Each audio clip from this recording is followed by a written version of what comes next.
ജപ്പാനിലെ ഇച്ചിക്കാവ മൃഗശാലയിൽ ജനിച്ച ചെറിയ കുരങ്ങാണ് പഞ്ച്. ജനിച്ച ഉടൻ തന്നെ അവന്റെ അമ്മ അവനെ സ്വീകരിച്ചില്ല. മൃഗശാലയിലെ തണുത്ത ഒരു കോണിൽ ഒറ്റയ്ക്കായി വിറച്ചു കിടന്ന ആ കുഞ്ഞിന് ലോകം മുഴുവൻ അന്യമായിരുന്നു. അമ്മയുടെ ചൂടില്ല, അമ്മയുടെ കരുതലില്ല, അമ്മയുടെ ഹൃദയമിടിപ്പ് കേട്ട് ഉറങ്ങാനുള്ള ഭാഗ്യം പോലുമില്ല.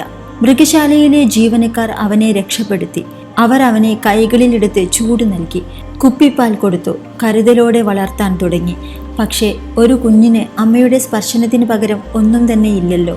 അമ്മ ഉപേക്ഷിച്ച പഞ്ചിനെ മറ്റു കുരങ്ങന്മാരും അടുപ്പിച്ചില്ല. പഞ്ച് മറ്റു കുരങ്ങന്മാരുടെ അടുത്തേക്ക് ചെല്ലുമ്പോൾ അവർ ക്രൂരമായി അവനെ ആക്രമിച്ചു. എല്ലാം കൊണ്ടും ഒറ്റപ്പെട്ടു നടന്ന പഞ്ചിന് കുറച്ചെങ്കിലും ആശ്വാസമേകാനായി മൃഗശാലക്കാർ ഒരു പാവക്കുഞ്ഞിനെ സമ്മാനിച്ചു. അതിനുശേഷം അവനെല്ലാം ആ പാവയാണ്. വലിയ കൈകളും കാലുകളുമുള്ള ഓറഞ്ച് നിറത്തിലുള്ള ആ ഒറാങ്ങൂട്ടാൻ പാവയെ അവൻ തൻ്റെ അമ്മയായി തന്നെ കണ്ടു. തന്നെക്കാൾ വലിപ്പമുള്ള ആ പാവയെ ഇരു കൈകളും കൊണ്ട് കെട്ടിപ്പിടിച്ചാണ് അവൻ ഉറങ്ങിയത്. എവിടെ പോയാലും അവൻ ആ പാവയെ നിലത്തൂടെ വലിച്ചിഴച്ചു കൊണ്ടുപോകും. അതിന് ജീവനില്ലെന്നോ അത് തിരിച്ചു സ്നേഹിക്കില്ലെന്നോ അവന് അറിയില്ലായിരുന്നു. അവനെ സംബന്ധിച്ച് അത് അവനെ സ്നേഹിക്കാനും ഒളിച്ചിരിക്കാനുമുള്ള ഒരേയൊരു ആശ്രയമായിരുന്നു.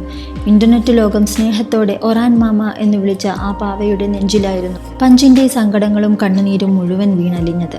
മുതിർന്ന കുരങ്ങന്മാർ അവനെ നിലത്തൂടെ വലിച്ചിഴയ്ക്കുകയും ഉപദ്രവിക്കുകയും ചെയ്തപ്പോൾ വേദന കൊണ്ട് പൊളഞ്ഞ് അവൻ നിലവിളിച്ചു കരഞ്ഞുകൊണ്ട് ഓടിയെത്തിയത് തൻ്റെ ഓറഞ്ച് പാവയുടെ അടുത്തേക്കാണ്. തന്നെ ആശ്വസിപ്പിക്കാൻ ആ വലിയ ഓറഞ്ച് കൈകൾക്ക് മാത്രമേ ആവൂ എന്ന് അവന് നന്നായി അറിയാം.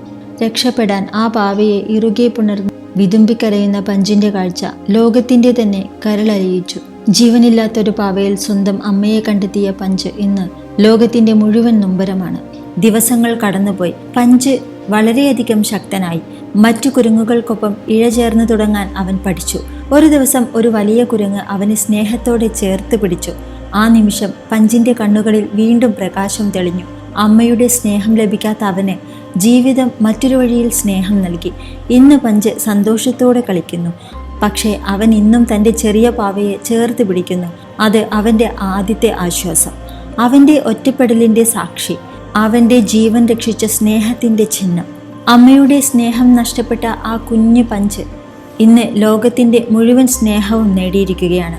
ഒറ്റപ്പെട്ട ആളുകൾക്ക് പഞ്ചിൻ്റെ ഈ ജീവിതകഥ ശക്തമായ പ്രചോദനമാണ് നൽകുന്നത്.